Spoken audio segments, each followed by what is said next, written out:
tidak ada suara. Dia tokoh-tokoh daripada pejuang-pejuang kebebasan dan pejuang hak asasi ni seperti pun turut mati syahid. Kan? Turut mati syahid. Kan? Jadi mana pergi mereka ni?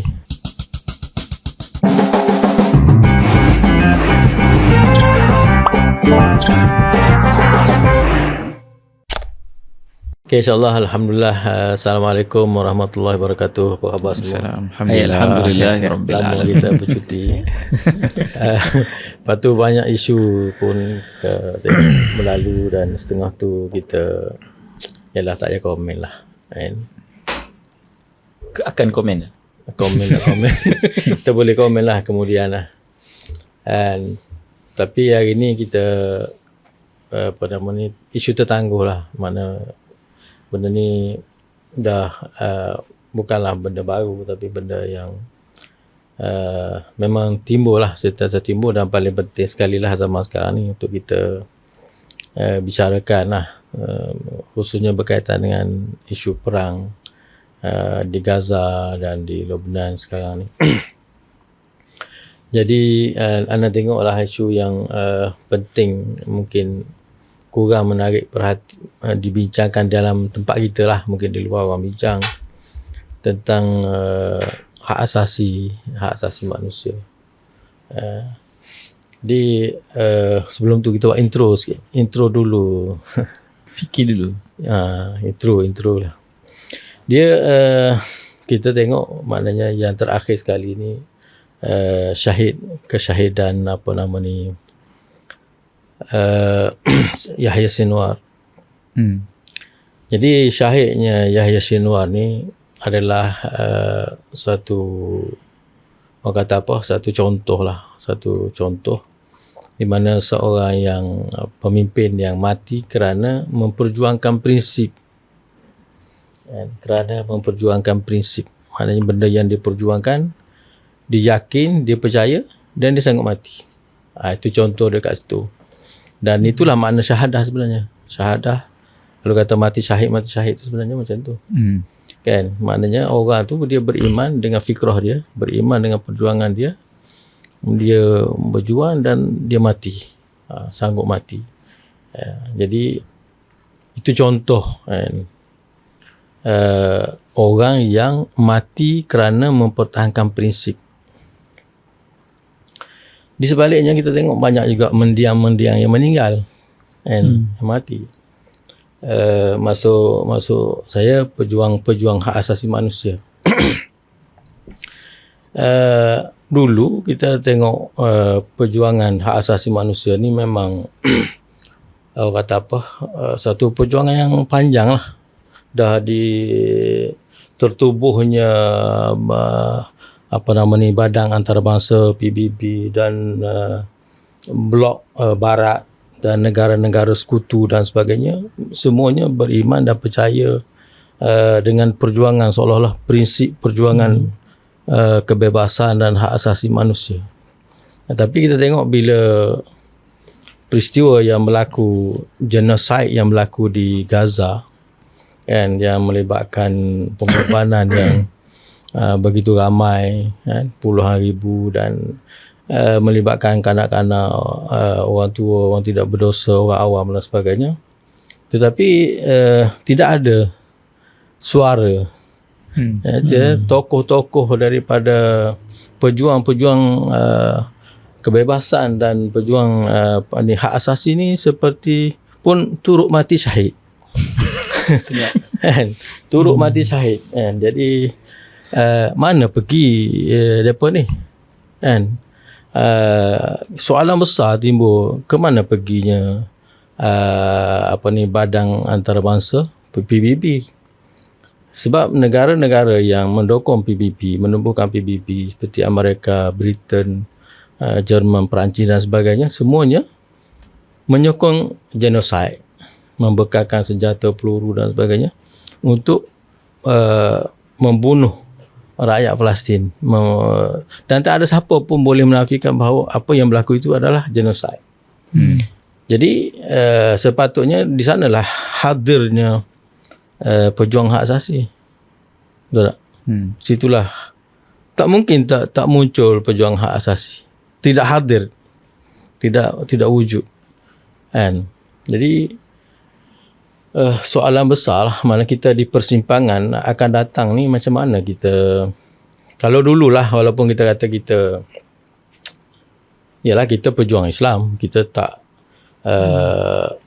mengadaptasi apa semua benda tu, tapi dulu orang awam boleh kata kita akan dibela, kita akan selamat, nasib kita masa depan kita akan bagus sebab kita ada sistem antarabangsa, kita ada negara-negara yang akan melihat dan melindungi kita. Jadi masyarakat dunia, manusia merasa ada terlindung lah, ada penaung kepada kehidupan dia, akan ada pembelaan kepada apa-apa penindasan, apa ketidakadilan, sebagainya. Tetapi hari ini semua tu seperti runtuh, kan? Runtuh sepenuhnya, boleh katakan runtuh sepenuhnya.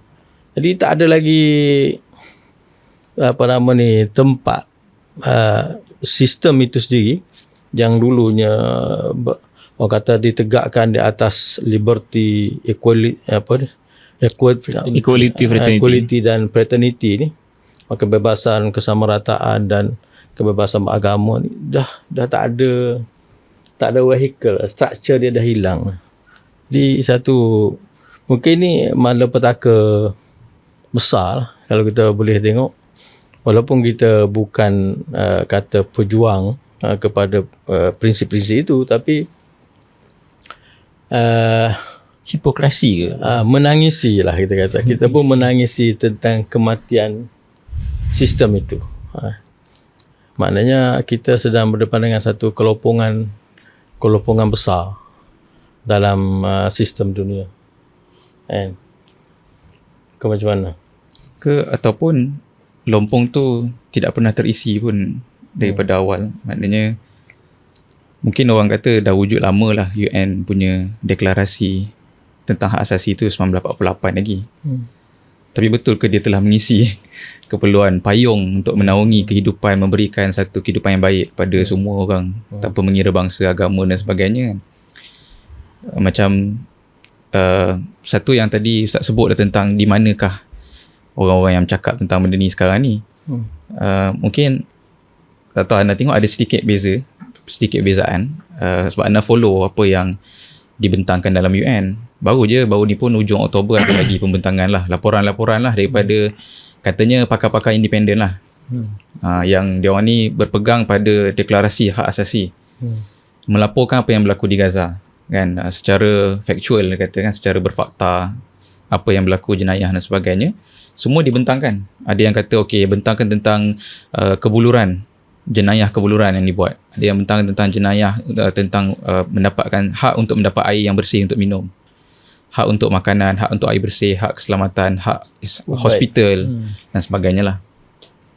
Tapi in the same time, orang kata kalaulah ikut apa yang termaktub dalam dokumen, itu semua sudah sepatutnya trigger satu doktrin yang dipanggil sebagai R2P, Responsibility to Protect, tanggungjawab untuk mempertahankan, yang digunakan semasa dulu, misalnya zaman Libya 2011, bila semua orang bawa kepada UN, kata apa yang Gaddafi buat ni akan menimbulkan, dipanggil crime against humanity, jenayah ke atas kemanusiaan, mengorbankan nyawa, genosid sebagainya.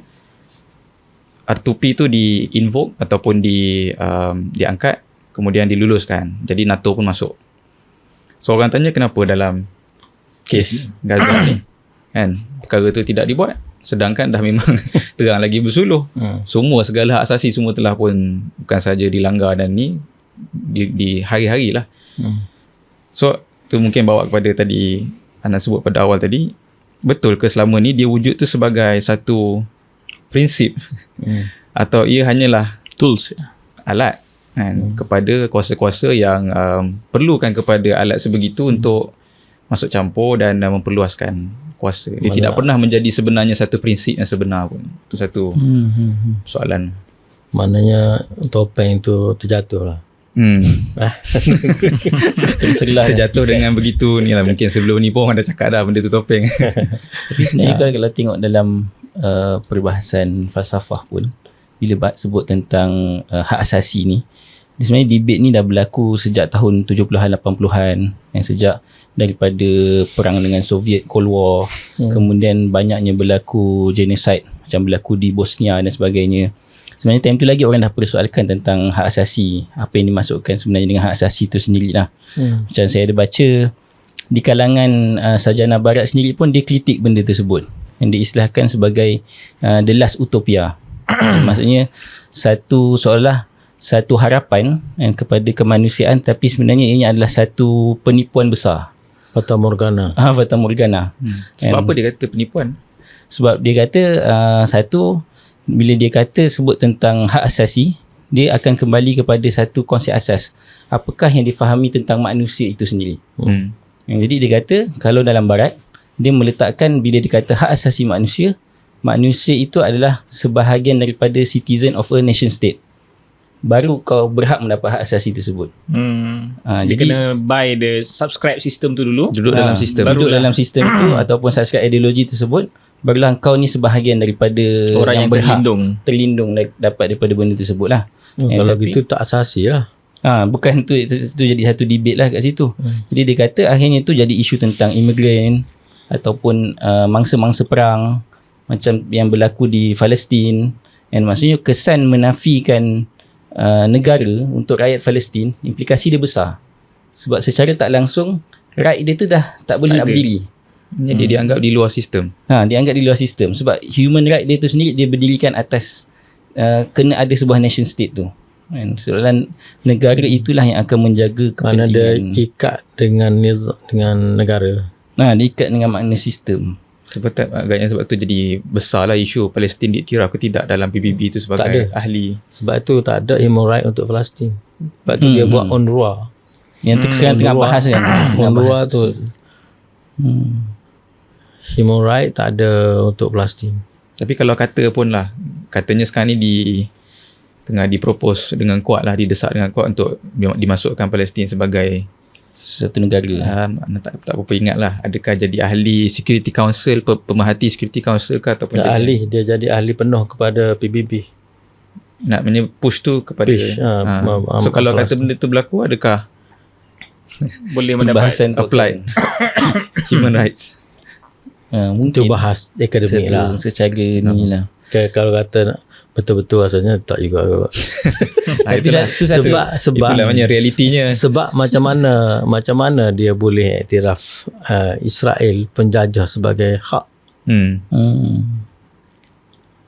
Macam mana penjajah tu jadi hak, kemudian orang yang mempertahankan tanah dia jadi jenayah. Ini satu krisis nilai lah, walaupun kita kata secara orang kata individu, bukan dalam konteks individu mendapatkan hak, tapi dalam konteks mafhum hak tu sendiri kan, itu pun keliru besar. Dan macam mana nak tamatkan perbincangan tentang benda tu dalam konteks Palestin dengan Israel. Dan sebenarnya kalau dalam siapa yang berhak mengatakan dia ada hak? Dalam perbahasan adakah kekuatan yang menentukan? Barat sendiri dia ada sebutkan tu antara debate besar. Siapa yang boleh menentukan engkau ni berhak mendapat hak tersebut dan engkau hilang hak untuk mendapat hak tersebut. Jadi dia kata kalau yang ada dalam hari ini disebabkan universal human right ni dibina dalam kerangka western punya worldview dan juga western punya hegemoni, kuasa barat. Jadi akhirnya sebenarnya yang berhak menentukan tu adalah barat. Jadi contohnya bila dia nak perang suatu negara, dia akan kata bahawa negara itu dia berhak melakukan serangan dan juga negara yang sedia ada itu sedang mengancam kemanusiaan. Jadi dia berhak untuk masuk campur. Contohnya. Jadi benda tu runtuhlah istilah ataupun dakwaan bahawa ianya universal dengan apa yang berlaku sekarang ni. Dilihat sebagai satu alat. Sedangkan itu dulu satu ciri yang paling dibanggakan ataupun yang menjadi highlight lah kepada deklarasi human right ni, sebab dia sepatutnya universal lah untuk semua. Dia tidak pernah universal pun. Dia istilahkan sebagai cultural imperialism ataupun moral imperialism. Penjajahan kebudayaan ataupun penjajahan dipanggil pemoral. Jadi seorang tu kena ikut satu kod yang mereka Siapa yang kuat lah. Siapa yang kuat dia buat syariat. Dia yang pegang kuasa. Orang kata memang sebab daripada awal, daripada pembuatan benda tu sendiri pun memang dia sebagai respon, dia bukan pencarian kebenaran, dia sebagai respon kepada apa yang berlaku. Betul. 1948 berwujud pun kan. Jadi respon kepada perang dunia, perang apa semua ke, dia sangat terikat dengan apa yang berlaku tu, dan apa yang berlaku tu ialah sebenarnya berlaku di barat je. Dia bukanlah masalah dunia masa tu, dia masalah kalau barat. ikut sejarahnya ada dua deklarasi besar yang mempengaruhi pembuatan human right punya deklarasi ni. Satu dipanggil Right of Man. Right of Man ni adalah satu deklarasi yang berlaku selepas time revolusi Perancis. Yang bila mana disebut gantinya satu kelompok elit yang baru, bangsawan yang baru gantikan sistem beraja dan sebagainya, maka dia buat satu panggil satu deklarasi, Convention. satu convention tentang disebut Right of Man. Itu yang pertama. Yang kedua, deklarasi yang banyak memberi kesan terhadap Yudi Ashar ini sebenarnya adalah dipanggil Declaration of Independence dekat US tahun 1786 Jadi daripada situ, deklarasi tersebut pun dia sebenarnya adalah satu hasil daripada selepas dipanggil ethnic cleansing kan. Maksudnya dihapuskan Indigenous. penduduk asal tempatan itu. Jadi selepas itu baru dia nak bercakap tentang hak asasi. Padahal kau dah hapuskan satu negara tu, satu benua punya penduduk. Kenapa benda tu tidak boleh di-reverse kan? Sebab kenapa right itu datang? Ada perbahasan sebut right itu datang sebenarnya dia nak menjaga kepentingan orang kaya ni. Sebab bangsawan ni dia ada tentang isu property, isu harta, isu ruang kawasan dia dan sebagainya. Jadi macam mana dia nak memastikan semua dia punya ni terpelihara, status quo dia ni tidak dicabar dan sebagainya. Jadi dia buatlah right tersebut. Jadi sebab itulah maksudnya right tu apply selepas dibuat. Sebelum dibuat tak apply. Selepas dia telah dapat kuasa. Dia redefine right lah. Maknanya dengan kuasa tu dia. Sebab tu debate awal right tu adalah tentang isu properties, tentang isu harta dan sebagainya, bukan isu asal manusia tentang manusia real tu truth. sendiri pada asalnya pun. Itu debate besar dia. Pepandangan syariah. Ulama ke. Hak asasi dari sudut secara umumnya, bila kita lihat mungkin perbincangan sedikit falsafah lah.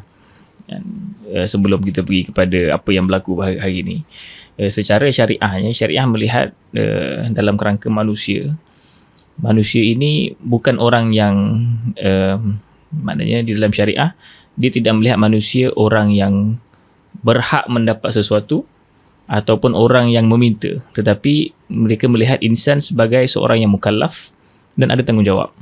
Jadi sebab itu kalau kita tengok dalam syariah, hak tidak ada istilah hak asasi.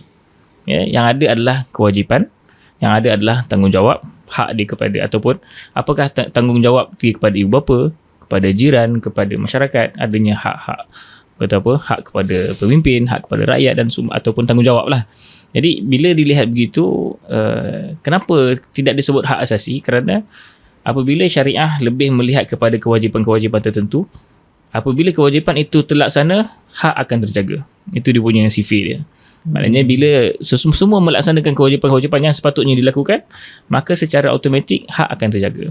Cuma beza dia dengan barat adalah barat melihat manusia ini sebagai suatu makhluk ataupun objek yang menuntut.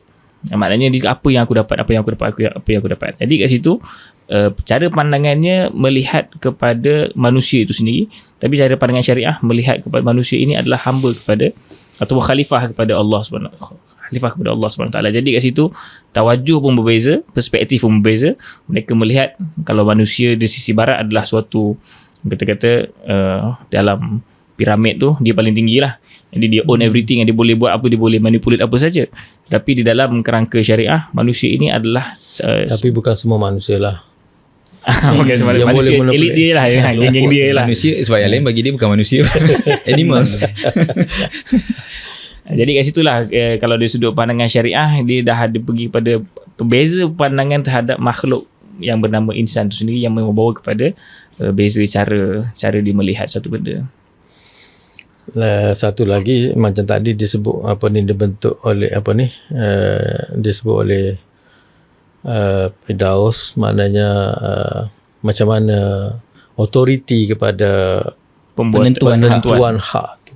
Sebab tu kalau kita tengok dalam syariah, pandangan syariah, pandangan Islam lah, pandangan syariah, dia penentuan itu beyond manusia. Maknanya diangkat kepada lebih tinggi. Jadi tidak ada manusia yang menentukan. Sebab bila manusia yang menentukan hak, dia akan menentukan memihak pada dia. Dengan bias yang dia pada dia. Maknanya siapa kuat, dia yang akan menentukan itu betul atau salah. Walaupun benda tu sekarang ni benda tu jelas salah. Jelas salah. Semua manusia kata salah. Tetapi dia kata dia betul. Dan jadi dilaksanakan mana pembunuhan beramai-ramai tu, genosid tu, dia anggap betul oleh dia. Dan dia oleh kerana dia berkuasa dan dia right to tak defend. Tidak ada siapa boleh mempersoalkan ataupun mengatasi kuasa dia. Jadi apa yang dia anggap betul lah. Jadi tak ada orang boleh muhasabah. Kan? Mana tidak ada satu kuasa dunia. Walaupun kita ada Amerika kata besar ataupun PBB lebih besar, mana kuasa dunia, Majlis Keselamatan antarabangsa. Tapi kenapa tak boleh muhasabah Israel? Kenapa tak boleh apply hak asasi ke atas Israel? Kenapa Israel mempunyai syariah berbeza? Mengatasi syariah antarabangsa. Kan? Jadi ini krisis sangat fundamental kepada makna hak sistem tu sendirilah. Walaupun kita daripada dulu kita cakap macam tu lah. Mana bagi kita faham lah. Cuma kita sekarang ni bincang ikut orang lain fikir lah. Kan? Maknanya orang yang pendokong hak asasi ni mana pergi ni. Hatta di Malaysia pun mana pergi. Nak cakap apa ke? Runtuh dah segala. Patut guling-guling lah kat jalan raya. Kan? Berjuang lah. Kan? Bermati-matian lah. Mati syahid lah. Kan? Untuk pertahankan prinsip. Kan? Buktikan kejujuran. Kan? Nampaknya lah kesemuanya macam tidak ada istilah iman lah dalam dia orang punya. Maknanya sebenarnya semuanya ada kepentingan. Bukan perjuangan prinsip. Walaupun kita kata nampak hak asasi ni satu prinsip, tapi macam apa sebut tadi, daripada awal lagi dia alat. And alat untuk penguasaan. And jadi bila dia berkuasa, contoh di Malaysia, bila dia berkuasa, tak adalah kebebasan bersuara, gulung lah. And semua dah gulung. Mana kenapa tak pergi demonstrasi macam dulu? Sebab dia dah dapat apa yang dia nak. Kan? Mana dia dapat dia nak. Maknanya seolah-olahnya apa yang berlaku hari ni dengan apa yang kita dakwa sebelum ni tu betul. Maknanya menjadi bukti nyata yang tak dapat ditolak lagi. Kan? Padahal maknanya dia hanyalah kina, dia hanyalah topeng. Hak asasi ni hanyalah topeng untuk satu golongan menguasai golongan yang lain untuk puak-puak tertentu ataupun mungkin minoriti. Bila kita kata minoriti yang berkuasa untuk menguasai ummah ataupun bangsa lain. Ke mungkin sebahagian ada yang kata, dia kata dalam hak asasi tu dah ada makna-makna Islam dah dalam tu. Dah ada hak individunya terpelihara, hak hartanya kalau diikatkan dengan maqasid pula lah. Hizul mal ada hizul nafs. Itu yang menipu setengah-setengah hatta golongan yang berlatar belakangkan perjuangan Islam, fikrah Islam, dan akhirnya menganut fahaman asasi tu. Sebab dia kata rahmat juga, rahmatan lil alamin. Sama dengan Islam kan. Sama lah kita nak ini. Sebab tadi tu, sebab macam sebut tadi tu, depa ni bila dia panggil international value universal value ni sebenarnya dia beyond syariah, atas lagi beyond syariah, atas lagi pada syariah. Maknanya macam Anta meletakkan keadilan, hak dan sebagainya dalam kerangka syariah. Mana kalau buat syariah ada, kalau tak buat syariah tak ada. Kan? Dia tak ada separate. Mana tak boleh separate. Oh, kita tak payah buat syariah pun tak apa. Sebab kita yang penting kita nak buat keadilan. Nilai-nilai ni.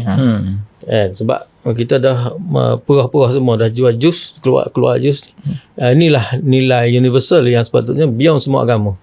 Beyond semua agama, mengatasi semua agama. Jadi dia kata itu dia punya, kan. Jadi beza kat situ bila dia pergi kepada nilai, menjadi nilai seperti itu, kan. Jadi dia tak, orang kata apa, tidak ada keterikatan kepada agama tu ataupun pemahaman tu dah jadi lepas. Tak perlu agama tu tak perlu tak perlu dah nilai ataupun syariah ni tak perlu dah. Sebab itu benda ni kita tengok fenomena lah. Sampai di kalangan pemuda-pemuda ni, kalau kita tengok hatta dalam negara kita lah, menganggap pejuang ni walaupun dia hak asasi ni lah, ataupun yang pendokong nilai universal ni, kalau dia meninggal masuk syurga. Betul. Dan dia ni lah yang sebab tu dia sanggup menganggap orang tu sebagai khulafa ar-rasyidin. selepas apa, kan, kalau meninggal, kan, bersama dengan Ni Aziz dalam kubur. Dia punya maknanya dia adalah pejuang keadilan. Kefahaman pemikirannya dah sampai ke situ lah. Dia sampai ke situ. Maknanya tidak perlu iman untuk masuk syurga. Jadi seolah-olahnya Ustaz, sesiapa yang secara jelas mempertahankan ataupun bersama-sama dengan gerakan yang kita kata hak asasi benda semua, seolah-olahnya sedang keluar daripada agama secara tidak sedar. Satu soalan besar yang lain. Tapi ni nak kata kat sini, dia secara kefahaman akidahnya itu ada masalah. Sedang memperjuangkan intipati agama lah, tanpa dia perlu menganut agama tersebut. Itu sebab itu dia tanpa dia sedar, poin tadi itu tanpa dia sedar, dia keluar daripada pegangan agama. Betul. Meninggalkan prinsip-prinsip agama kerana dia dah pisah antara syariah dengan nilai universal. And kita dalam pengajian kita, and kita tak boleh betul, kita terima nilai universal, betul. Tapi pelaksanaan tak boleh tinggal syariah. Tak mungkin yang tak laksanakan ini tanpa syariah. Betul. Kan?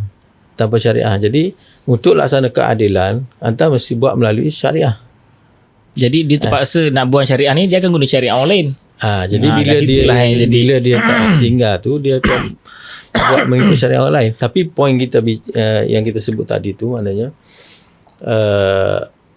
benda-benda ni lah yang bagi orang yang basic pemahaman Islam dia ataupun akidah dia tak berapa mendalam dan pemahaman Islam dia tak berapa kukuh, dia boleh terpengaruh, dia boleh hanyut. Dan itulah yang terjadi, kan, yang terjadi. Dan kita pun naik heran, kan, analah naik heran dengan apa yang dia lihat hari ni, apa yang berlaku pada PBB, apa yang berlaku kepada Amerika yang ditonggak kepada hak asasi manusia, kebebasan, semua ni sudah telah jelas hipokritnya, telah jatuh topengnya, tapi mereka tidak declare apa-apa pendirian ridah kepada sepatutnya dah jelas keluarlah daripada dia jadi macam masih lagi berpegang pada menganggap bahawa it's a real thing. Masih lagi duduk dalam tu dan tak masih mau lagi menganggap benda tu real. Tak mau sedar-sedar. Tak sedar. Jadi apa yang dia berjuang selama ni sebenarnya, apa yang dia perjuangkan selama ni tu sebenarnya dah tak betul lah. Kan? Dia menganggap posisi US ini ataupun kuasa dunia ini sebagai satu badan yang tidak dipersoalkan. Jadi satu sudut yang tidak dipersoalkan ni Tuhan lah. Jadi bila begitu, apa sahaja yang dibuat, that's it lah. Itulah dia yang sepatutnya, inilah order dunia sedang berjalan, dah bagi nak buat macam mana, terima je lah. Satulah, tapi mungkin yang lebih ramai diorang pun nak US pun dipertanggungjawabkan dengan kegagalan human rights ni, menggambarkan US ni pun dah buat salah dengan prinsip ni. Dia kata US pun dah terseleweng daripada agama Human rights asasi ni. Jadi Sepatutnya. jadi banyak desakan dan sebagainya diminta macam tu kan. Jadi dari satu sudut mungkin kenapa dia orang belum macam tu, maknanya belum masih lagi beriman benda ni real, ialah sebab dia kata yang berlaku ni lah penyelewengan, tapi tidak mengatakan benda tu salah. Maksudnya isu yang berlaku tu hanyalah isu pada Technical kepimpinan Salah yang sedia ada US, sekarang ni lah. Jadi Bukan salah sebab prinsip tu. Bukan jadi dia orang prinsip kata tu. pada PBB kena cuba tarik balik benda tu kepada landasan. Ada yang saya perhati dalam ni lah. ada soalan dia bukan prinsip-prinsip tu, soalan dia intimak dia tu. Dia bukan mendokong prinsip saja. Dia intimak kepada kepimpinan barat. And dia mengagumi dan mengatakan bahawa itu adalah jalan menuju kestabilan, kemajuan, bukan kestabilan, menuju kemajuan, kemakmuran dan sebagainya. Dengan intimak itu. Jadi sekarang ni dia bergabung dengan kumpulan itu, masuk bergabung di situ. Itu soalan dia. Soal macam saya sebut tadi, okey, dia kata mungkin ni penyelewengan apa semua, tapi dia bergabung. Dia sedang bergabung dengan penyelewengan tu. Dia sedang bergabung. Mana dia mengiyakan. Secara sedar atau tidak sedar? Kalau tak sedar, maknanya sama ada dia biol ataupun tidur ataupun Kalau mungkin kalau saya lihat ada dua kelompok lah. Ada satu yang masih macam ni, dan mungkin banyak di Timur Tengah, semua negara Arab ni betul-betul senang masuk dalam kelompok yang dimaksudkan ni lah. Tapi ada kelompok yang juga besar sebenarnya di tempat-tempat lain lah. Maknanya dia orang ni pun yang demo, yang apa semua, yang kritik dan minta Presiden US pun tukar polisi dan sebagainya ni. Dia orang pun faham bahawa benda ni penyelewengan. Satu sebab mungkin macam saya sebut, dia anggap benda ni prinsip, jadi perlu dibetulkan balik. Dia tak fikir lebih lagi. Prinsip ni sebenarnya pun wujud dia real ke? Adakah dia datang daripada satu benda yang sebenarnya iman yang betul, satu akidah yang ada asas falsafahnya kan. Cuma kat situ kalau kata kelompok kedua tadi tu, adakah kelompok kedua tu tadi itu mangsa yang kena tipu lama. Satu yang kedua yang kedua tu masih lagi melihat Barat dan juga US masih lagi mempunyai satu peranan untuk menjaga kestabilan dunia tu sendiri. Cuma dia cakap hari-hari ni berlaku penyelewengan, tapi sebenarnya dia orang ni saja yang boleh menjaga kestabilan yang ada pada hari ini. Satu tanggungjawab kepada Barat lah untuk memelihara. Itu pun satu benda juga lah. Dia kata secara realistiknya, you nak harap pada siapa yang ada kekuatan kuasa untuk enforce sesuatu nilai di dunia. Dia kata you nak cakap negara Islam lagi lah, tak ada kekuatan. Dia kata nak cakap apa, cakap nilai apa, dia kata bukan boleh buat pada orang lain. So dia kata somehow awak kena betulkanlah balik US, China, semua mereka ni betul berlandaskan balik hak asasi. Tapi point yang saya nak sebut ialah dia masih percaya bahawa prinsip tu real lah. Maknanya orang boleh patah balik, orang boleh pegang lah. Sedangkan itu tidak pernah difahami macam tu pun oleh kuasa-kuasa ni. Anda tengok benda tu sebab hak asasi ni dia dah jadi sakofah ammah. Satu pemahaman umum. Maknanya orang yang awam, orang yang tak ada kaitan dengan kuasa, tidak ada kaitan dengan kepentingan, dia beriman. Benda tu baik, beriman dan percaya. Dan itu memang dikehendaki oleh penguasa, sebab dengan cara itu dia boleh berkuasa. Ya, betul. Jadi orang-orang ini mungkin dia jujur. Di sini ada kejujuran pada orang-orang yang menganut, dia betul-betul menganut pemahaman tu dan nilai tu dengan harapan besar lah. Jujur dan ikhlas, percaya. Kan? Yang ini cara solution kepada masalah manusia dan sebagainya, dia beriman. Jadi bila berlaku penyelewengan tu, barulah maknanya dia bangkit dan mengangkat isu tu. Tapi dia adalah orang kebanyakan, maknanya orang yang masa yang mungkin kalau kita kata kat sana tu satu topeng saja, maknanya dia masa penipuan yang tertipu dengan topeng tu. Maknanya dia dah tipu dengan topeng je lah. Sebab dia orang pun sebut, Sarjana Barat sebut, antara penipuan besar tentang human right ni, dia gambarkan human right ni adalah satu produk yang timeless, yang tidak terikat dengan pengalaman mana-mana orang.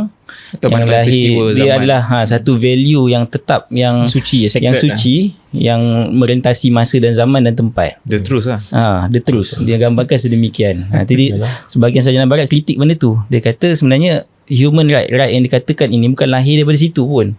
Tapi lahir daripada sebuah experience dia orang, pengalaman panjang dia orang Yang tu. terhad. Even experience yang bukan panjang pun terhad je sebenarnya. Kata kalau kau tarik belakang sikit je lagi pun dah tak valid dah pun apa yang disebut ni. Maksud pengalaman tu adalah penerusan kepada imperialism penjajahan dia orang tu lah. Kita tak boleh jumpa model pelaksanaan secara prinsip tu. Yang kita banyak jumpa ialah model dia sebagai alat penjajahan. Model pelaksanaan kepada value, nilai, kebenaran, hak asasi sebagai kebenaran, value, orang kata apa semua universal tu, tu tak pernah ada model. Tak pernah wujud. Dikata ICJ lah. International Court of Justice. Israel claim kami akan tunjukkan model tu. Tapi sebelum nak sampai situ kami kena ada defend the right right to defend. Hak mempertahankan ni sebab kamilah akan jadi negara model kepada dunia di mana wujudnya hak asasi, demokrasi. Yalah kalau kita paling utopia. kalau itu ditulis saya tulis kan. Kalau kita katalah kita kata terimalah dia nak dakwa dia hak defend. Adakah dia anggap bahawa budak-budak kecil tu sebagai musuh, ancaman kepada dia? Ancam hak asasi. Dia Asasi. Dipanggil istilah dia collective punishment. Ataupun collateral damage. Dia menganggap itu satu hari akan menjadi pengancam. Jadi sebelum dia mengancam kita dah hilangkan ancaman. Itu dia punya. Itu satu. Yang kedua sebenarnya lagi besar, dia tidak menganggap itu manusia. Dalam banyak video kan dia kata rights to hidup. What should we do with these animals? Kan dia kata ni semua memang bukan manusia. Human right tidak apply. Jadi mana banyak model-model yang kita tengok, yang kita tengok di apply hak asasi manusia ni adalah model untuk menjajah ataupun model untuk menguasai ataupun alat penguasaan, penjajahan dan sebagainya.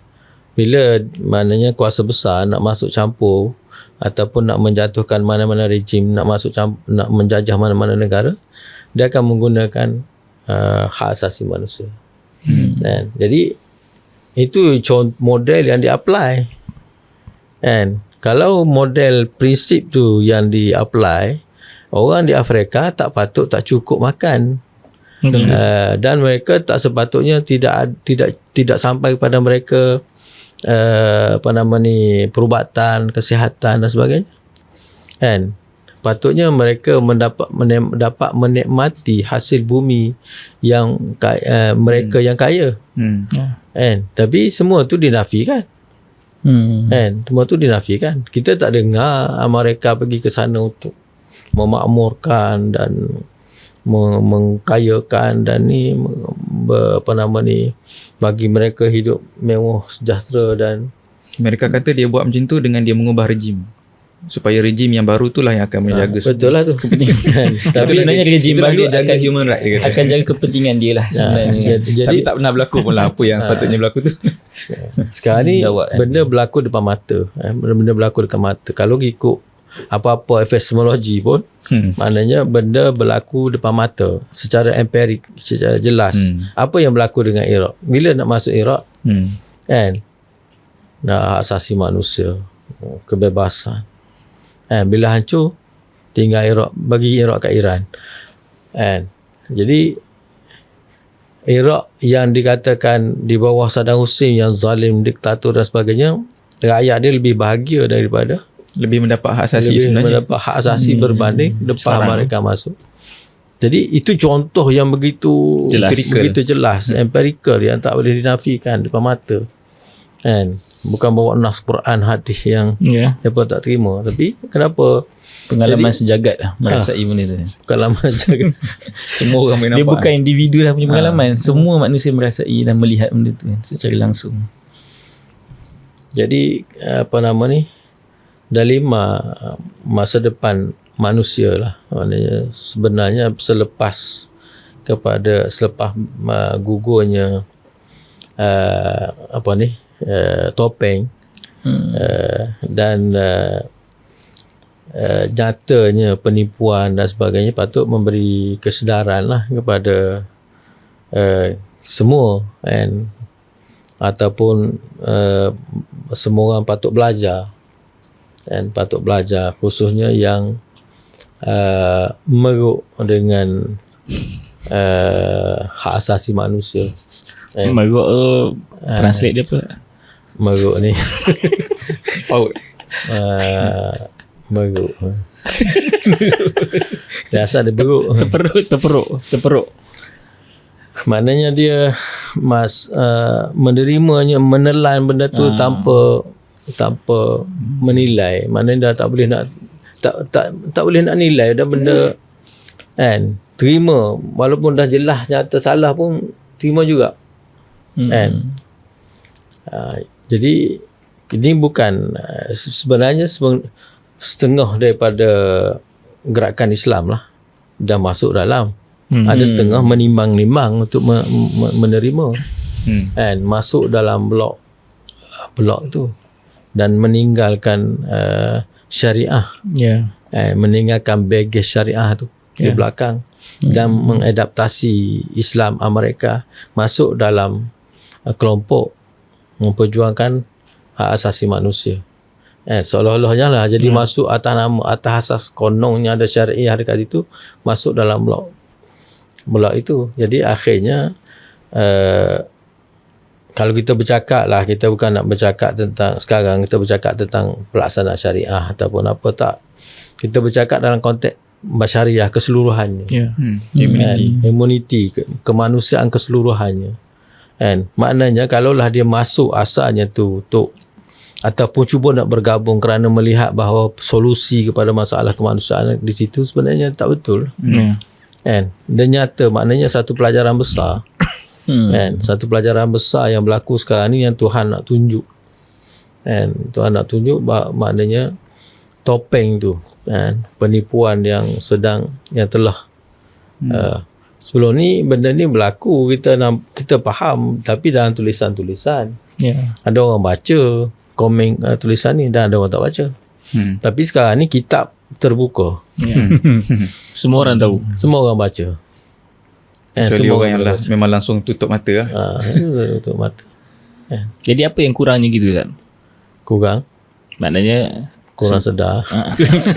Atau kita punya package Islam kita ini tak mampu menjadi alternatif. Anda nak bawa kepada satu conclusion juga, makna selama ni kalau itu hanya topeng dan sekarang topeng itu telah pun tertanggal, nampaklah dajal tu. Bukanlah, maknanya selama ni yang dikatakan kita ni hidup dengan adanya satu nilai, adanya satu kehidupan yang dalam satu bentuk sebagainya, sebenarnya tak pernah berlaku pun. Kita living in a vacuum lah. Maknanya kemanusiaan hidup dalam satu vacuum falsafah yang besar, yang boleh memandu, memberikan kehidupan yang baik kepada kemanusiaan.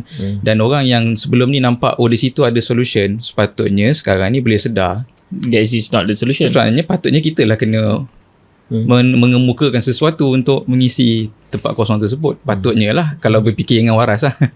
Betul kan? Tapi kalau berkata tadi, sedar pun tak ada lagi mengenali hakikat. Sebab dia ada niat yang baik. Dia kata dia nak kebaikan untuk kemanusiaan, betul. Jadi sebenarnya daripada selama ni kemanusiaan tidak pernah ada sesuatu yang boleh digunakan pun. So sekarang patutnya awak sedar, awak tak boleh pun nak join the bandwagon lah, masuk dalam bahtera tu. Bahtera tu sendiri tak pernah wujud pun selama ni. Dia hanyalah tunggangan-tunggangan yang bahtera kan, dah runtuh dah pun. Kalau pun katalah ada bahtera dah runtuh dah pun. So kemana manusia nak belayar, dan dalam bahtera apa manusia nak hidup ni, patut awak binalah kapal tu. Patut, maknanya kita maknanya kita boleh mengakui, memang kita mengakui tawaran kita kan untuk memberi alternatif ataupun jawapan kepada permasalahan ni masih sederhana ataupun masih kurang. Itu sebab masalah orang yang nak cepat dia cabut lari. Nampak tak menarik tak? Nampak lambat tak menarik. Tapi kapal besar dalam naik speedboat, naik jet ski. Jadi maknanya orang kata apa kat sana, kita ada tanggungjawab lain. Maknanya walaupun kita kata sebelum ni kita kata memang macam kita perlu mengemukakan kita punya peradaban kita sendiri dan sebagainya, tapi kita masih mempunyai cabaran dari sudut nak meyakinkan orang tentang keperluan itu, kerana orang masih yakin, dah selesa dengan apa yang ada. Tapi sepatutnya sekarang dah nyata dan begitu jelas bahawa benda ni gagal, satu penipuan dan sebagainya. Jadi patutnya kita boleh kembali sama-sama untuk membangunkan sistem yang sebenar ataupun peradaban yang sebenar yang boleh memberi kepada kebahagiaan kepada kemanusiaan. Jadi kat situ bagi kita apa yang berlaku ini mengukuhkan kita punya keyakinan, perjuangan kita dan sebagainya. Dan cuma di sana ada cabaran lah, sebab perjalanan kita tu akan berat, besar dan mengambil masa yang lebih panjang. Bukan silap pada syariah, bukan silap pada khazanah ilmuwan dan kearifan kita, tapi masalah packaging masalah packaging kita untuk transform daripada macam mana ianya boleh dimunculkan, dimuncul structure secara jelas, package dan sebagainya kepada masyarakat. Jadi kat situ cabaran sebenar kita. Mana apa yang berlaku ini sepatutnya mendorong kita untuk lebih bersungguh, lebih nekat lah untuk membuat pembetulan. Dan bagi Anala ini satu-satunya jalan yang ada, dan tak ada shortcut lah untuk, walaupun mungkin lama, mungkin makan masa, tapi mati syahid kat situ pun tak apalah. Yelah. Maknanya di atas jalan yang betul. Di atas jalan yang betul, walaupun lambat sikit nak sampai, tak apa. Bagi kau macam orang yang hati dah tak tahan nak melihat apa yang berlaku di Palestin hari-hari dan sebagainya ni, dan dia kata kena selesaikan benda ni sampai bila. Kalau betul dia faham apa yang kita bincangkan ni, dia pun akan nampak maknanya selagi dalam keadaan yang ada ni memang takkan boleh selesai lah apa yang ada tu. Dunia hari ini tidak menyokong untuk solusi itu. Tidak ada jalan pun untuk menghentikan apa yang Israel buat sebenarnya, kecuali sebab apa? Sebab satu yang disengaja ditunjukkan oleh Israel. Apa yang Israel cuba sampaikan? Apa mesej Israel? Dia kuasai the world cannot stop me. Tidak ada siapa pun lebih tinggi daripada Israel. Itu yang Israel nak beritahu. Itu yang Israel nak beritahu. Jadi kalau tak ada siapa pun pergi, sekarang ni memang tak akan ada siapa pun, sebab kalau Hillary menang pun akan sokong Israel, kalau Trump menang pun akan sokong Israel. Harris bukan Hillary. Harris. Kamala Harris. Menang, kalau dia menang pun dia sokong Israel, akan tunduk pada Israel. Trump pun akan tunduk pada Israel. Jadi tak ada apa yang akan ada apa yang akan berubah. Cuma umat Islam ni patut balik pada diri sendiri, bina kekuatan dia sendiri. Dekat situ. Jadi keberanian diperlukan oleh kita sebagai individu ni. Kita memang maksudnya secara beginilah, tapi di peringkat negara, di peringkat lebih besar, sepatutnya dia mempunyai keberanian untuk melihat macam kita nampak tadi tu. Kalaulah kepimpinan negara Islam dan tokoh-tokoh negara Islam boleh melihat benda ni dan ada kemampuan ataupun berkeinginan untuk kembali kepada jalan Allah, kita kata secara tradisional, bahasa tradisional. Maknanya patutnya dia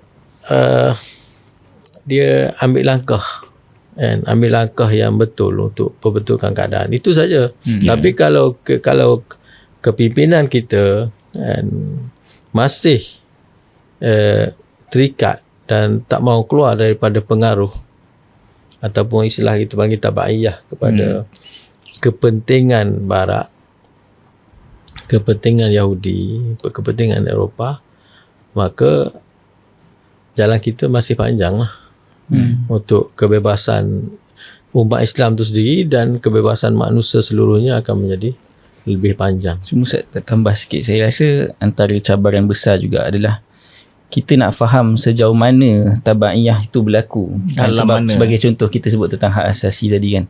Maksudnya pernah ada respon pun disebut tentang hak asasi Aman, tak silap, risalah Aman. Dia menyatakan dalam tu dia buat Asasi Islam hak asasi Islam. Cairo Declaration of Human Rights. Kat situ seolah-olah dia katakan okay lah, inilah alternatif kepada apa yang sedia ada dekat barat.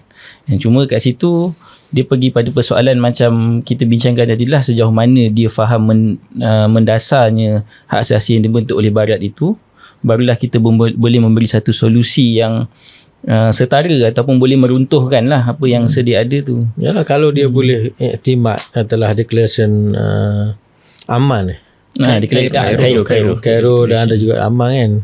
Aman, risalah Aman tu. Risalah Aman. Jadi kalau betul lah katalah satu badan liga ataupun apa Islam antarabangsa ambil itu sebagai dia punya piagam pegangan dia, dan keluar daripada hegemoni barat, boleh. Tetapi dia buat declaration tu sangat bersifat juz'i, bersifat macam akademik je, tidak memberi, tidak menjadi alternatif, tidak menyatukan kepimpinan Islam, tidak menyatukan umat Islam di bawah piagam tu. Kan, maknanya ini ada satu piagam dideclare, tapi dalam masa sama intimak mereka masih ke sana. Dia seolah satu selimut lagi dengan berlali lah kepada umat Islam yang nak perubahan ni. Ni kita dah siap kita punya. Ini kita punya. Kita taklah kata pelali, tapi tengok sendirilah maknanya apa fungsi dan peranan yang boleh diberikan ataupun diharapkan daripada declaration tu. Jadi masalah sebenarnya ialah intimak tu sampai maknanya melanggar semua prinsip. Mana sanggup intimak dengan barat ni. Tadi kita cakap pada layer kumpulan-kumpulan, jemaah, harakah. Tapi di peringkat negara pun sama. Kan? Dah tahu dah. Kan? Cakap susah. Tapi dia tak cabut intimak tu. Dia tak cabut intimak tu, macam mana benda nak berubah. Kan?